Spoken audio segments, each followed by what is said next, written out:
Autre procès, l'affaire Big Malion et une audition clé cet après-midi, celle de Nicolas Sarkozy. C'est pour sa campagne présidentielle de 2012 que les dépenses avaient atteint presque le double du plafond autorisé, d'où la mise en place de fausses factures. Bonjour Chloé Triomphe. Bonjour. Vous suivez ce procès pour Europe 1. En plus de 3 semaines de débat, ce sera la première fois que l'ancien président est présent à l'audience.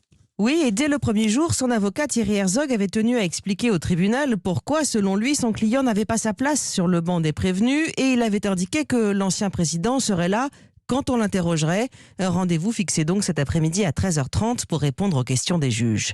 Alors sur le fond, contrairement aux 13 autres prévenus dans ce dossier, Nicolas Sarkozy n'est pas poursuivi pour fraude, mais pour financement illégal de sa campagne de 2012 avec ses 44 meetings, une campagne qui avait coûté plus de 42 millions d'euros, soit près du double du plafond légal de l'époque. Mais au terme de l'instruction, les juges avaient conclu que si le président candidat avait, je cite, incontestablement bénéficié de la fraude, ils avaient aussi conclu que ce dernier n'avait aucunement participé à la mise en place des fausses factures ayant permis à l'UMP de régler une partie des coûts et que rien n'indiquait qu'il en ait été informé. D'ailleurs, au terme de plus de 3 semaines de débat, le tribunal a toujours bien du mal à savoir qui a décidé de la mise en place de ce système frauduleux. Chloé Triomphe du service police-justice d'Europe 1.